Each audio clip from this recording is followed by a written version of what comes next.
Hello and welcome on 360 Sport on Trust TV. I'm Adeni G. Shafe.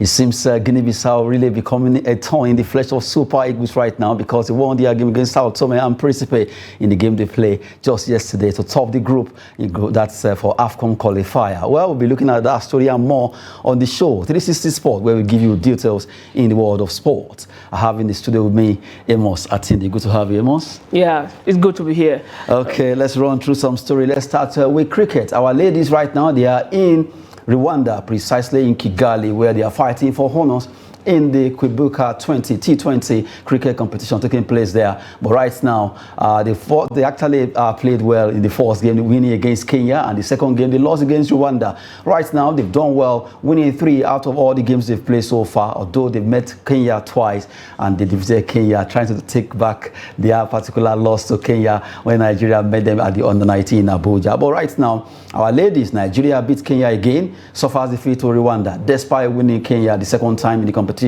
Rwanda seems to be the host to win because they were able to defeat us, alongside Uganda also doing so a couple of days ago in this particular competition. Talking about cricket, our ladies are there in Kigali to fight for honors as they try to see how they can do well there. Rwanda defeated Nigeria by 9 wickets after Nigeria got for the 210 in that 15.2 overs, as Rwanda also got for the 3.1, 9.5 overs in that game. Well, congrats to Rwanda. Also for Nigeria, congrats to them. No one actually saw that coming, for the fact that our ladies have been able to do well in this competition, winning 3 out of the 5 games they've played so far. Hopefully, they can pick up the pieces after the loss to Rwanda and also do well in that particular encounter there. Well, from there, let's talk about the NNL. That is the football. We look at the NNL group result. Games were actually completed yesterday in the Nigerian National League. Well, Group B result. Looking at that particular result right now, you have Sporting Lagos defeating Smart City by 4-0, and Gateway United won against Crown FC of Ogbomoso there.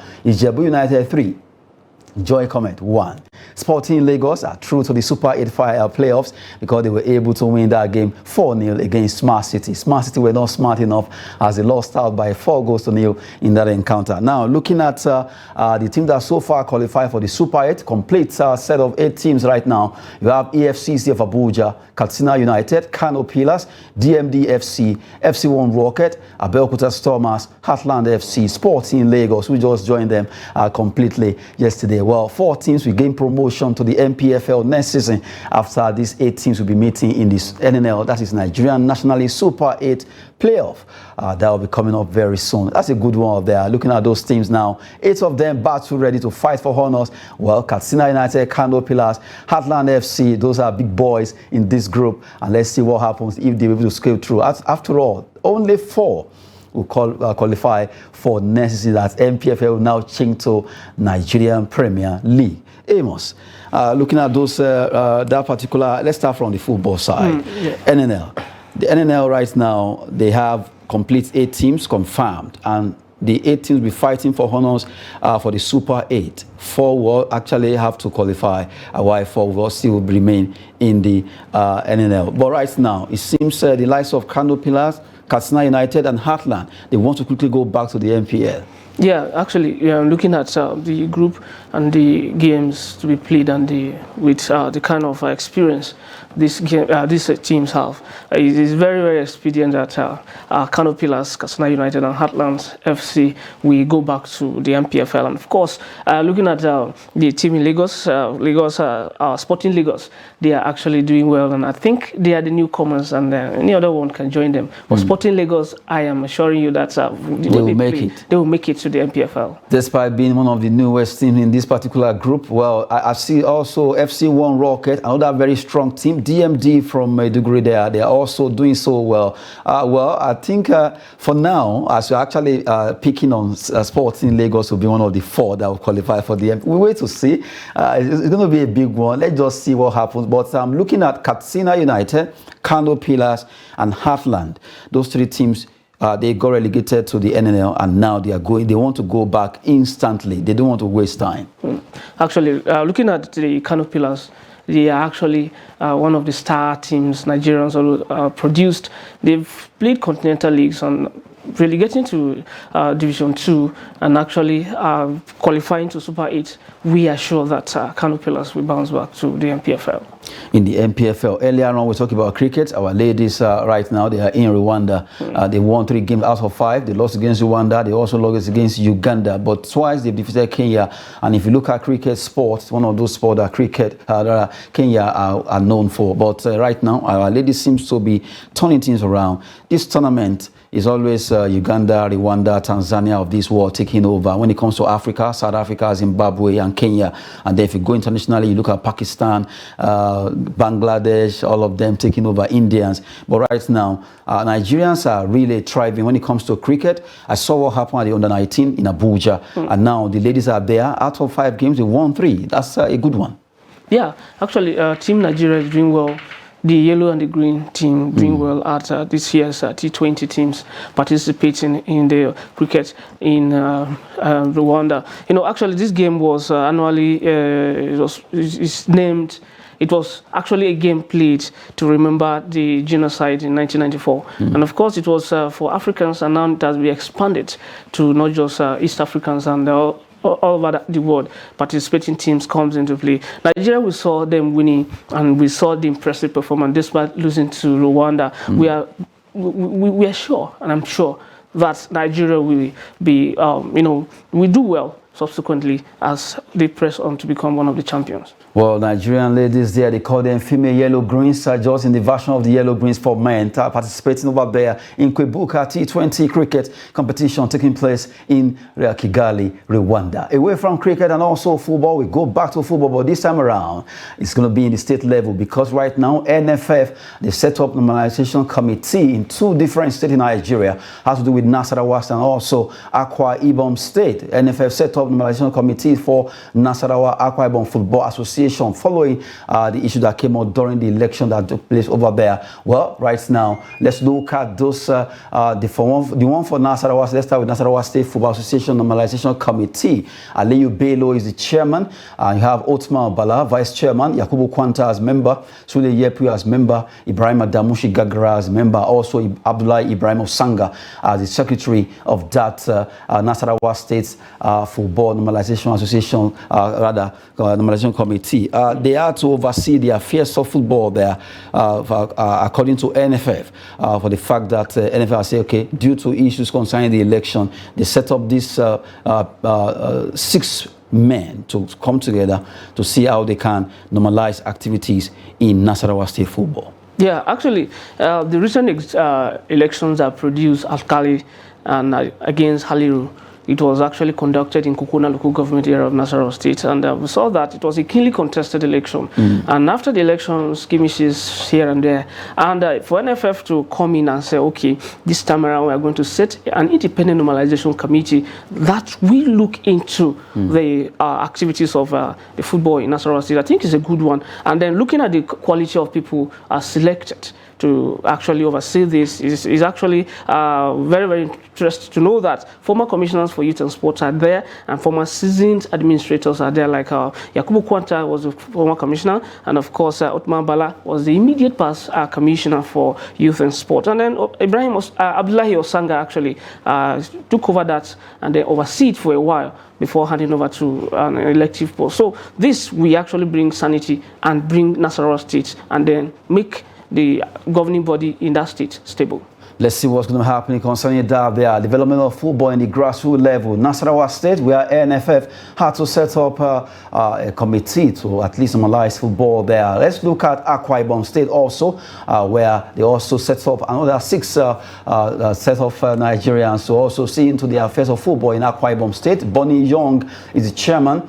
Salode Akpan, Vice Chairman, Ine Doho, member, Basi Ibiatusu as member, Ferdinand Udo as member. You have John Clayton, who is the secretary also of that committee there. They are also to normalize activities in the world of football in Akwa Ibom State. The same thing that happened in Nasarawa happened in Akwa Ibom, and they also receive petitions talking about the NFL. They have to set up this set of Nigerians to see how they can get things done by overseeing the activities of football in Akwa Ibom State. Yes, actually, Prince Bonnie Young is the South chairman of SWAN, a seasoned sport administrator for him to sports writer. I mean, so for him to actually given this task, I believe he will normalize activities, and Akwa Ibom we also bounce back, and the leadership tours whatsoever will be normalized. And good to let you know that Ferdinand Udo is a confirmed FIFA coach right now. Well, good one, at least looking at the fact that they set up this.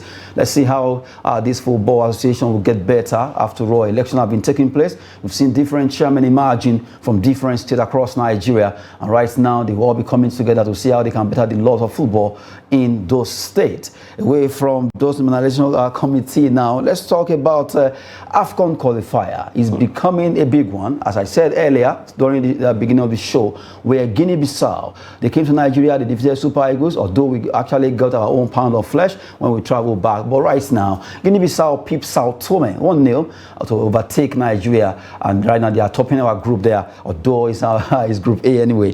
But to let you know that Guinea-Bissau, now, if you look at the way the table is standing, they are topping Nigeria by a point. We have 9 points now. They have 10. And we're going to be playing Sierra Leone during the weekend. Whatever, it's getting dicey now. Nobody saw this coming.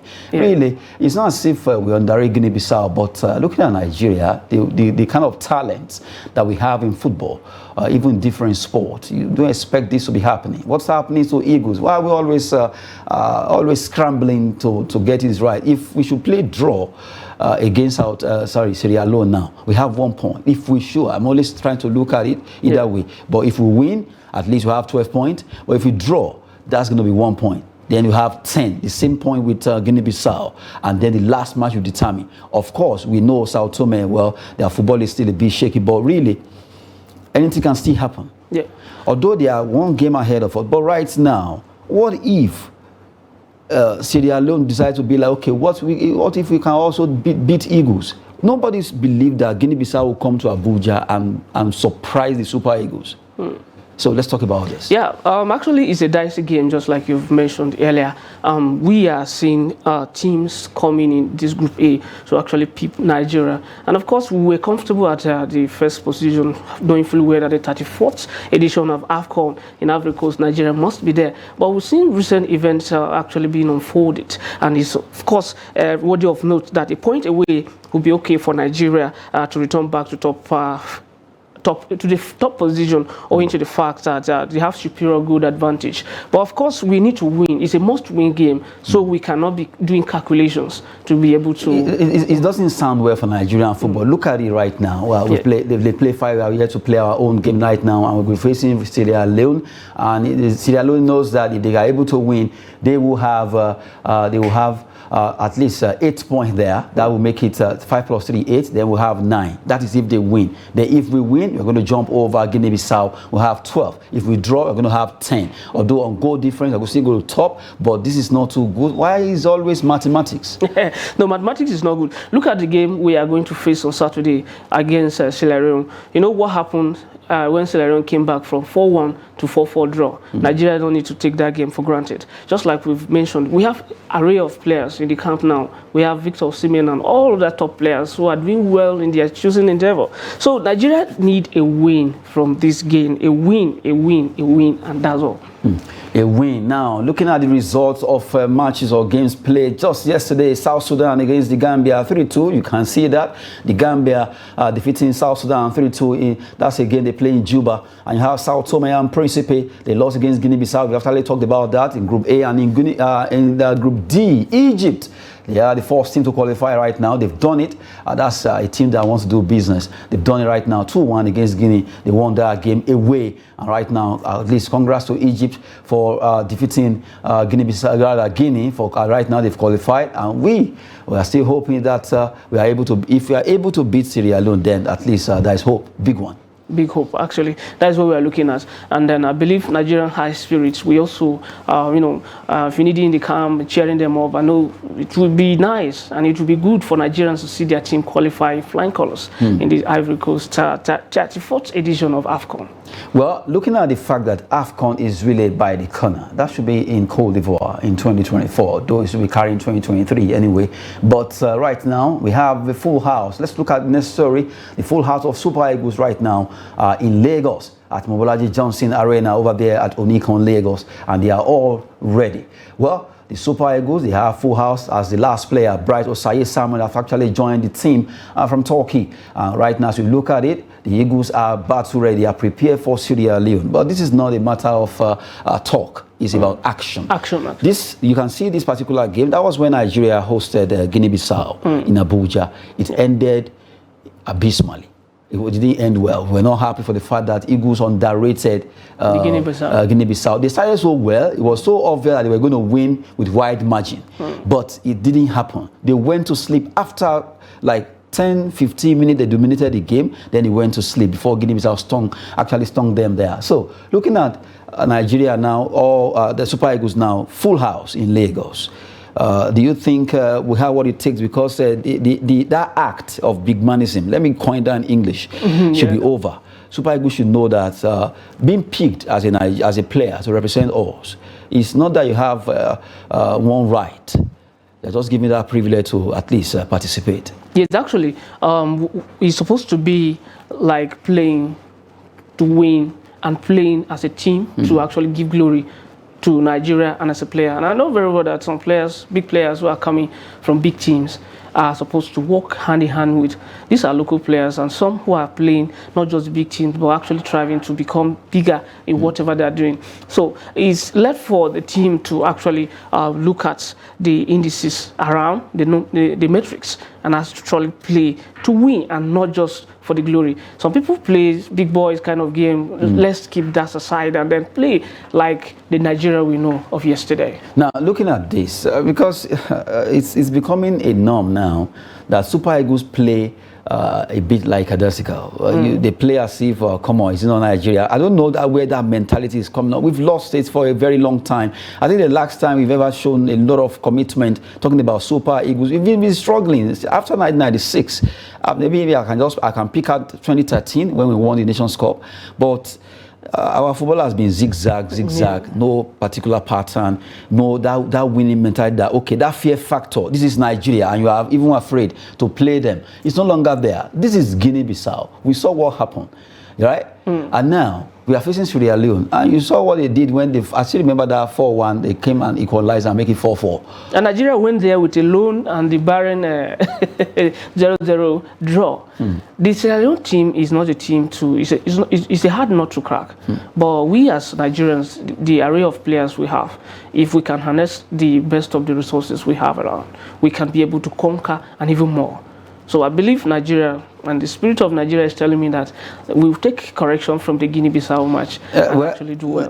Taking that particular spirit of Nigeria there, but I think it has to do with the players' mentality. They just have to drop it. If Messi, Ronaldo, Cristiano, De Bruyne, Lukaku, all these guys that are world class, right now, let's put Osimhen there as a world class striker, world class player. I still don't know why Super Eagles players, despite what they play with their clubs, whenever they don the color of green, white, green, yes, we know they may not get their money as at when due, they may not do this, they may not do that, but the same, most of these countries too don't have it so easy in one way or the other, but yes, those players still want to, because they know that this is my country. Despite the way they attack Leone Messi before the World Cup, if you remember, when he has not been able to win it and all that, Argentina fans, they were always on his neck, as if, in fact, there was a time, you remember, he actually quitted the team before he came back. Look at Ronaldo. Look at all of them. Yet they still want to play. Anytime they don the color of their national team, they want to go there and do the business. But our own Eagles is a different ball game. It's always like, come on, we know what. You see it in their body. Yes. Actually, some analysts ascribe that to late camping and not being able to come. Does that have to do with camping or mindset? The mindset. They should remember. Yeah. Do you know that there are some home-based players? Let me just tell. If things are done, there are some home-based players that are better than some Super Eagles stars. Of course. If you can see the way they are playing in Nigeria, but they are yet to be discovered. Yeah, if you see the way it will be played on that Guinea-Bissau match, you can see the mistake that Iwobi was making on the pitch. Even the list of the league matches in the MPFL players cannot make that kind of mistake. So just like you said, the mindset should just be that we are going to win, and then the green, white, green color should actually be the driving force to playing good games and then winning for Nigeria. Because I remember in this game, Bright Osayi Samuel, the one that played from the Bashi, outstanding player. He was outstanding that day. And then Victor Osimhen, who was at the front calling for this and that, trying to at least get the spirit of the team up. But you look at our team, it's all, I still remember the day we played Ghana. At the front was Osimhen fighting, running around as if it was everywhere. And then you look at which other player can you think of? You understand? Where they were even panting. So, it's time that the Eagles will see this is an opportunity to launch themselves back to the happiness that they will give Nigeria, because a lot of Nigerians are not really happy with them. Let's just tell ourselves the truth. Of course, the way they play, yes, it's their club. That's where they are getting paid every week in, week out. But really, Super Eagles needs to change their mentality. That, come on, let's go back to those days when mentioning Nigeria against your team, you are afraid. Of course, and that is the expectation of more than 2 million Nigerians and Nigerian fans, and of course, countries who are supporting Nigeria in the field of football. So we need to actually come together as the player. It's an appeal to them to actually look at the motherland and then play with the whole of their might and their strength. Look at Chukwueze, look at Victor Osimhen, Iwobi, and the rest of good players who are there to give our color an honor that we deserve. So it's an appeal to the football team to actually go there and go for glory. I think the best way to do this, if it's possible, you know, this particular squad now, we had only 4 home-based players invited. I think it's high time we begin to let Super Eagles be an open camp, fight for the shirt, the way it used to be. I remember during Westerhof's time, you come and fight for shirt. If you are good enough, they pick you. Yes, we know that issue of godfatherism might come in, but it should not be as confirmed as it is now, or as bogus as it is, or big. But right now, we can make it open. Go out there. You'll be surprised if they open the camp. Some of these players might not actually make the cut. Forget about the fact that they are playing in Europe. So there are some hungry players who actually give them a good run for their money, because they know that, okay, we want to play Sierra Leone. These players, we are playing in Monrovia now. These players need, Sierra Leone need a team that will give them serious disturbance. That will not allow them to rest, because these Super Eagles, they will get there the next thing. I don't know where that spirit is coming from, but we need players that will be like, I'm ready to die here, let's go there. And the Sierra Leone, the Leone Stars won't find it easy to play them, because they will be like, we know Osimhen, we know Moses Simon, but who are these players? They are new players. By the time you only garnish them with maybe 4 or 5 professionals, and the rest are home base or unknown Nigerian that applied their trade, but who actually did well, you'll be surprised what will happen. Most things will be like, who are these people? They've got the clip of most of these players, but they have not seen the clip of others. They'll be surprised. Yeah, it's all bounce back to the coaching crew. You know, some of our coaches are foreign based. They don't actually watch our local matches. They don't know. Even if they watch, they don't pick them. They don't pick them. If they pick them, they don't feature them. That is the challenge. So most of them believes in big names and bringing big names. And actually, we are not seeing results. It's high time the pattern changed. And of course, we have a whole lot of good home-based players that can make Nigeria and give us that kind of winning we've deserved. And of course, you know, doing that, we actually put Nigeria on the map of good football, the way we used to be before. And just like you've said, let it be that this number is there, open, come and fight for it. Yes. Play the good one. And when you are good at this particular sport, and then, of course, that particular shirt will be given to whoever, no matter how big you are, no matter which club you play for. If somebody performs better than you, then you sit on the bench and let that person go and don the color of the Super Eagles. Just talking about the match that will be coming up between Nigeria and Sierra Leone this weekend. Eagles need to up their game, really. Nigerians are not really too happy with the way they play football. Something must be done with their mentality. They need to really up their antics there. Well, from there, let's really run through some transfer stories. Just yesterday, it has been confirmed that Jude Bellingham right now is a Madridista. Well, you call him Los Blancos or Los Merengues, as they call them. Jude Bellingham, Real Madrid are now signing midfielder on 6-year deal. He will right now be with them for the next 6 years. 103 million euro, 88.9 million pounds. What a whooping sum. Well, that is actually a woofing sum. I think Eden Hazard in 2019 got 150, and then this 19-year-old coming from to Real Madrid on 6 years, 19 old, 6 years. Actually, it's a good career for him. And Jude Bellingham is expected to have a playing time. And of course, Real Madrid. This is the second most expensive signing after Eden Hazard, just like I said. And of course, he played his last match, 42 games he played, and he has 14 goals and 7 assists. So I think it's a good career, it's a good way of coming in. And of course, Real Madrid will make use of him, and he will have himself them reaching in good in the Real Madrid team. Let's see what they will be doing there. Talking about the man that will be joining that team, Real Madrid, Jude Bellingham. Let's add some spice. After all, David Beckham also worked for it before he got it. Let's take the last straw on the show. That's to do with James Milner, the former Newcastle player, Liverpool player, right now confirmed to be joining Brighton. James Milner moved to Brighton, confirmed. Right now, he'll be joining them next at the American Express Stadium, and he'll be playing for Brighton. Good one for James Milner. Yeah, I think Coach Roberto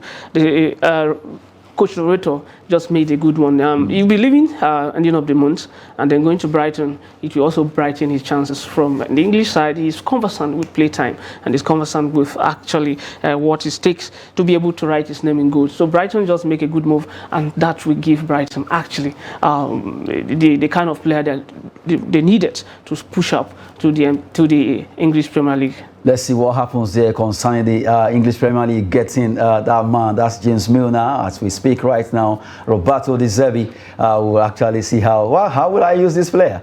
Let's see what happens there. A big one for Brighton getting James Milner. Fantastic player, very strong one. And to let you know also that APL opening matches actually have been conducted. A lot of matches there. Chelsea, Liverpool. What will happen? Well, we'll be taking it that in our subsequent edition of the show. Well, that will be it on 360 Sport on Trust TV.